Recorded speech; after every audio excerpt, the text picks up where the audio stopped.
On peut aller jusqu'à 3,5 tonnes. La distance maximale est de 180 mètres pour un projectile d'une trentaine de kilos. À la base, on tirait des boulets en pierre. On a fait ça pendant une vingtaine d'années et on nous a demandé d'arrêter. On utilise des boulets d'eau. Donc ce sont des ballons qu'on fait fabriquer exprès pour l'occasion. La résistance est étudiée pour qu'il éclate à l'atterrissage. La vitesse de projection est de 160 km/h. Le projectile étant de 10 kg, ça fait 1,6 tonne à l'atterrissage. C'est à peu près une Clio. Donc en général, on essaie de ne pas être dessous. C'est une arme extrêmement dissuasive, puisque toujours Bertrand du Guesclin, c'est un personnage très célèbre, se pointe à Bergerac, assiège la ville, demande aux Anglais de se rendre sans se battre. Il leur promet la vie sauve et toute leur richesse. Par contre, il n'est pas fou. Il demande quand même qu'on laisse les stocks de vin à l'intérieur. Il faut de quoi fêter la victoire. Donc ça a quand même bien fait rire les Anglais, parce que du Guesclin, tout important et célèbre qu'il était, avait une belle armée, mais aucun engin de siège. Et Bergerac est une citadelle très très bien défendue avec des murs vraiment épais. Du Guesclin fait le tour de la région et à La Réole trouve un ingénieur fidèle au royaume d'Angleterre jusqu'à qu'on lui propose 3 fois le prix de la machine, comme quoi ça a un prix. Il est revenu à Bergerac et les Anglais à la simple vue de la machine se sont rendus sans se battre. Les conditions de reddition avaient changé bien entendu, puisque sa machine coûte extrêmement cher et qu'il fallait pouvoir la rembourser. Donc il a laissé la vie sauve pour que le siège dure le moins longtemps possible et il a fêté la victoire après. Donc l'ingénieur qui connaît le secret, il y a bien un secret, il a fallu plus de 2 ans de recherche à l'association Art Médiéval pour trouver comment utiliser le nombre d'or. Je vous apprends rien, le nombre d'or, tout le monde le connaît plus ou moins, on sait qu'il est en tout. L'intérêt c'est de savoir comment on l'utilise.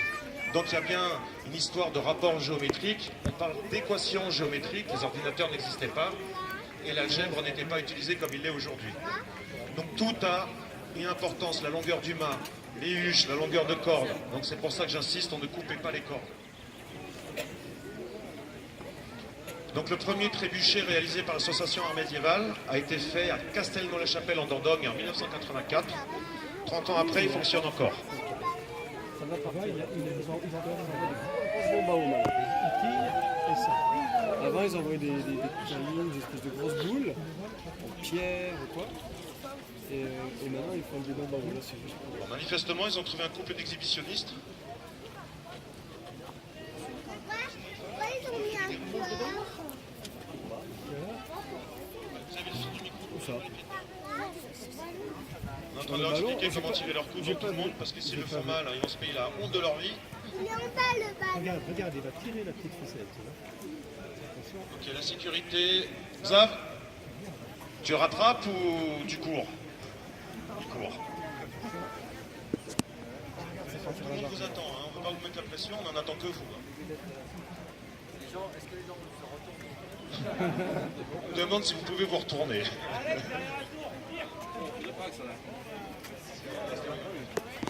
Alex, t'es un malade. Oui, regarde, ça va partir par là-bas. Regarde. Bon, allez, Ok. vous êtes prêts? On compte jusqu'à 3, hein. Et puis on vous laisse tout seul surtout. Hein.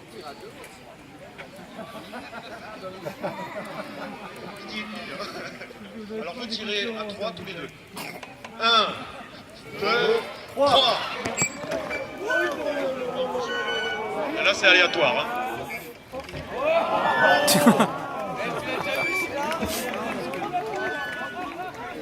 C'était quoi la dédicace? Vous avez fait un beau cœur d'amour? C'est pas compatible.